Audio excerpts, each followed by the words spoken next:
Put your hand up if you've ever had a great startup idea, but you never started. Whether it was because you were too scared or you never gave it the time that it deserved. That's happened to me countless of times. I've started a few businesses, some succeeded, some failed, but there's been so many ideas that just went to the graveyard, especially when I was much younger, 10, 15 years ago. And the point of this video is to show you, especially if you're a first-time founder, how to overcome that obstacle, whether it be fear, whether it be, paralysis from over-analysis, like I like to call it, and just give it a shot. And I like to call it the SPARK framework. Not sure if it's a thing, but I like the word SPARK, and I've come up with the SPARK thing that we can kind of go through. So let's give it a shot, because a lot of the people who watch these videos that I get feedback from are young entrepreneurs or first-time founders, right? And sometimes it's not about world domination. It's not about becoming the next Elon Musk or Jeff Bezos. It's just about trying something. Because I genuinely believe if you try, even if you fail, you're going to come out a way better person from a business acumen perspective, from a gritty angle, from a resilience angle. So I really want anyone out there, everyone out there, to try it at least once, because it'll benefit you, I promise. So we'll start with what is everyone's problem to begin with. And I think it's a collective issue. I think I'm going to call it startup theater. I think this whole ecosystem has been overly romanticized in the biggest form of bullshit ever. Like you see 22-year-olds raising tens of millions of dollars. I mean, this whole artificial intelligence piece is not helping, because that's literally the case right now. And power to them. Like, they're super smart, especially those AI researchers that can contribute to what comes next. But even before that, success within the startup environment would be raising capital or getting funding, which frankly, is just the beginning of their journey. That's almost the easy part if you know how to project really crazy numbers and be a bit of a hype man, which was my expertise back in the day. But it's kind of scared off a lot of people just giving it a shot, because they think that's the definition of success, right? My own story, I started a business almost 10 years ago, if not more, where we turned restaurants into co-working spaces, and we hit a $10 million valuation. And we were like on the front page of the Australian Financial Review and got on Sky News and did all these interviews. And we were pegged as these like gods of the ecosystem, but we had no idea what the fuck we were doing. It was the first time I started a business, and I was doing all the wrong things, but we were just a great story. So I remember even kind of walking around and talking to people, and people go, "Oh man, you fucking made it, you did it." And I'm like, dude, I don't know. Like, the stuff that they wrote about me is total BS. That valuation is voodoo magic, right? It's financial jiu-jitsu. It's just what someone wanted to pay us for the business. But I guarantee if you went through the due diligence and kind of tried to cut that check, it wouldn't have happened. So it's all startup theater. And then unfortunately, I feel like even back then, there would have been a ton of young founders looking at that going, I can't do that. Like, I can't build a business like that. 10 million bucks. I'd love fucking $10,000 in my account. You know what I mean? So I think that's all the theater of it, and it's all bullshit. And I really don't like how it's still romanticized in this way that scares way too many people off. Again, a lot of young founders, I just want them to give it a shot, because you never know. It could be big. Most likely it'll fail, but it'll help you with your second or third idea. Or even if you pivot to a corporate career, like I did. I'm working for a very large Fortune 200 real estate company, and I've applied all my entrepreneurial principles and practices there. And I've kind of built a business within the business. It started off as me as one person, now it's 40. But you just got to try it. Think of it as a life experience, okay? Like, it's good to do it. So I think that's the problem. I think startups have just been romanticized, sensationalized, and it's scared off a bunch of people when they should actually just be giving it a shot. It could even be just starting, just is the wrong word, because I admire it, because my family still does it, my aunts and uncles, a food market on the Saturdays, or a flea store. That's an entrepreneurial practice. You got to pay the rent for the store. You got to find your goods. You got to figure out what the margin it needs to be on the goods to pay for. If you have any of your staff, or if you do it yourself, that's a business. Doesn't have to be putting a rocket on the fucking moon, guys. Come on. So the SPARK mentality, the SPARK framework, okay? And then we're going to talk about how you can actually implement this. right? I'm going to make it really easy. S, guess what that starts for? S starts for start, okay? And when I say start, I don't mean, oh, like, how do you actually, start charging people or launching shit and everything. I feel like start almost is, it's all in your head. Oh, I kind of messed up that handwriting. There you go. My first failure of this video. It's all in your head. And I really feel like it's really giving yourself permission. And it's the problem that we had that we just talked about, the whole startup here thing. Just get over that, get ready in your head to start something and just kind of commit to the idea you have. And what I like to do, and I tell people, is just commit $100 to it, right? It doesn't even have to be 100, do 50, I don't care. It's almost like the mentality of if you buy a ticket to go to an event or a concert, right? It's almost like you will go to it, or it'll be really hard for you not to go to it because you're like, oh, I've spent money on this, I'm going to go. Versus signing up to a free webinar or a free event, really easy to flake on that, right? Because you haven't committed anything to it. It's almost like with your startup idea, if you can commit $100 to it, be like, this $100 is going to this idea.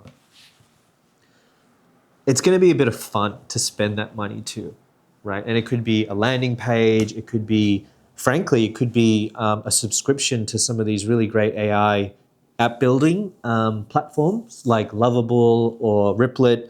Buy a premium version of that, whatever. Could even be swag. I don't care. Put $100 to it. It'll trust me. It's a really powerful way to get started because it's no longer just should I, could I, would I. You put money to it.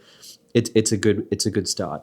And $50, $100. If you can't pull together the money for that, but you want to start this business, then maybe it's not the business that you thought that was the burning thing that's gonna drive you to do something, right?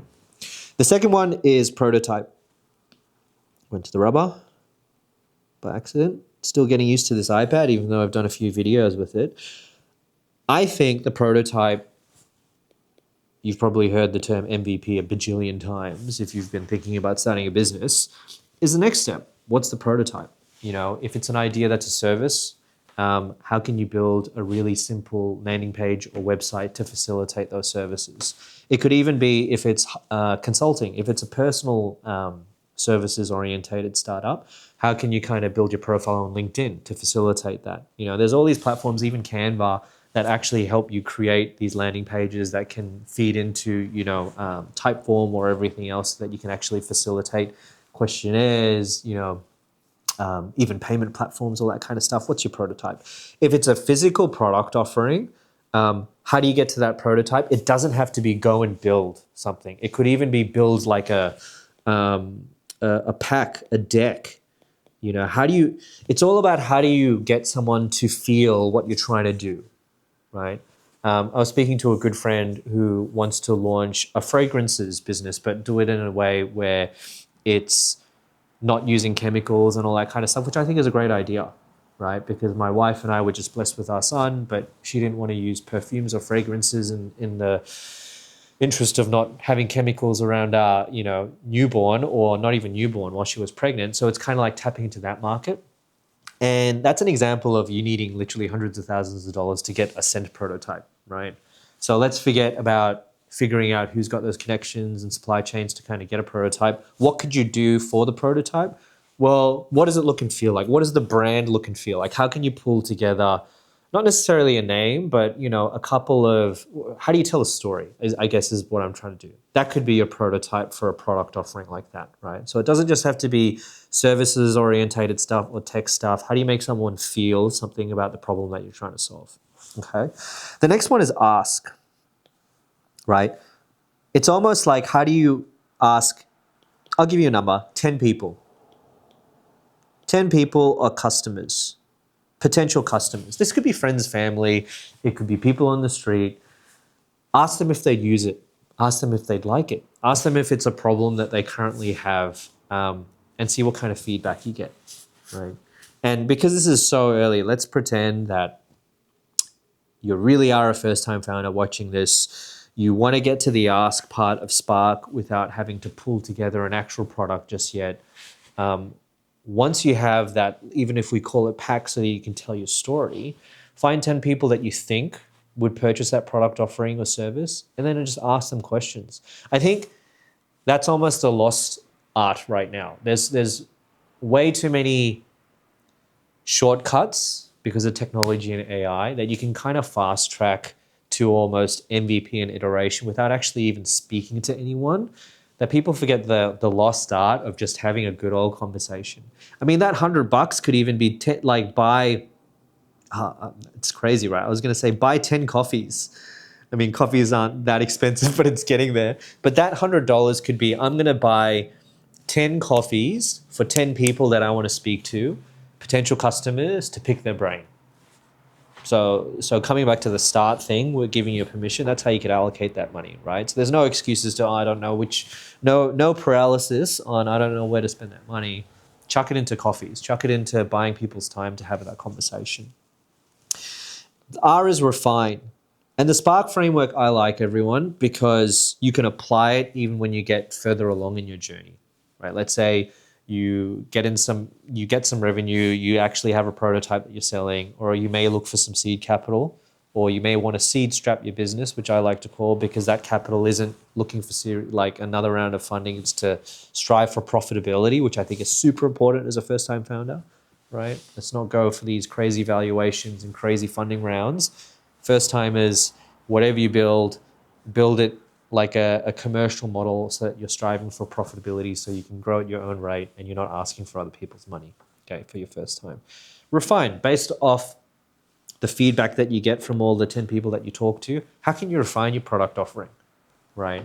How can you, so if it's the consulting angle or if it's a services angle, how can you change it? Should you have different packages? Should the pricing change without devaluing your services, right? How does that look?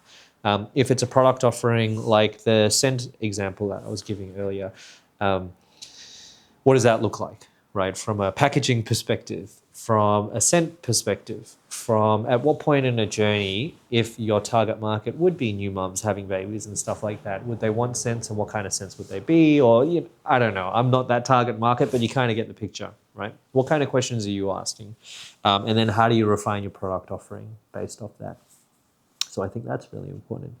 And then K, this might be a bit of a stretch because K represents keep going, but bear with me. That's what the Spark program is. I keep knocking this microphone, sorry.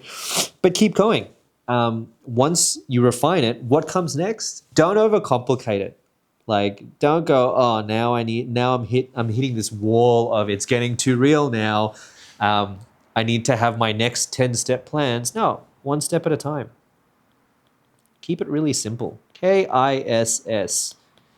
Keep it simple, stupid, right? Keep going, one step at a time. So imagine you refine your product offering. What comes next? Okay, I would love to start looking for some strategic partners. Is there anyone I can speak to out there that we can collectively push this forward without having to throw money at it, right? Is there a way that I can develop and build a brand through channels that don't necessarily require traditional marketing budgets for? Like, I think social media, whether it be TikTok, YouTube, Instagram, great way to make people feel something about your brand before you even launch, right? Could you look into landing pages are great, I think sometimes, and maybe this is me being a bit prehistoric because that's how we started our business before we actually, that's how we garnered interest with the startup that I was talking about, the co-working spaces from restaurants called Two Space. We actually, before we'd launch in different areas, we'd almost just have a very simple, are you interested in this product offering if we launch it? And then when we get 100 people signing up, we'd be like, okay, it's probably worth launching in this space. So how do you garner interest before you do it? So many things that you can do, right? Do you potentially look at a co-founder now because you've gone through the Spark framework and you can actually go to someone and be like, hey, I've done these light steps. I'd love to find someone to complement my skill set. Do you go find someone to not only work with, but also hold you accountable for progressing that business? Or do you do it yourself as a solopreneur? Right, which is totally fine. I think this is the golden age of being a solopreneur. So that's the Spark Network. And then from the 30-day challenge to kind of give you something to do. And if you do it, let me know how you go in the if you Let me know that you're doing it in the comments, that you've started your 30-day challenge. I will respond. I will help you on your journey. I will answer your questions, if you're interested. Really easy way to break up the week 1, week 3, week 2, and week 4 is week 1, start. What we just discussed, the $100. What are you going to spend that on? Okay, and don't overthink it. It could be just the 10 coffees, right? 10 coffees and maybe some pastries, because it's not $10 a coffee. I know that, everyone. 2, prototype. Even if it's just the brand and the look and feel. And when I say brand, it doesn't have to be like, oh, this is going to be in perpetuity. How do you tell your story? Let me rephrase it. Not brand. How do you tell the story, right? If that's what it is. 3, ask.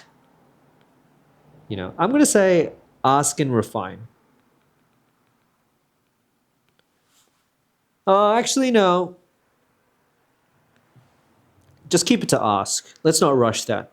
Find 10 people to ask. Take them for coffees or whatever. Get feedback. 4 is refine. And then keep going. It's really that simple. It's not that complicated, everyone. And you never know. If you go through the Spark framework and nothing comes out of it and you want to give up, what have you wasted? Maybe $100 or $50, whatever you committed. But I promise you, you will have gotten an experience out of it. You would have probably learned something for it. And you would have kind of gone through this almost like process where you're thinking about all these different things that you could probably apply to other aspects in your life, even from a professional standpoint. You can speak to about it in job interviews. If the startup is not your thing and you're going to apply for jobs and you need to put something on your curriculum vitae, or people are asking questions about you in the job interview process, talk about this. Talk about your Spark framework. Be like, hey, I had this startup idea, or I applied this framework called Spark, and this is what I did. I promise you, whoever's interviewing you is probably going to be super impressed. They're like, oh, they had the diligence, and they had the curiosity, and they had the willingness and the discipline to just try something and do it. And whether it happened or didn't happen, who cares? And then if it did happen, well, then, you're way beyond the Spark framework then, right? So that was just a quick video I wanted to shoot to just help anyone out there who's legitimately petrified of starting or don't know how to start. Super simple framework to just give it a shot, the Spark framework. So good luck to you. You got this, and I'll speak to you again soon.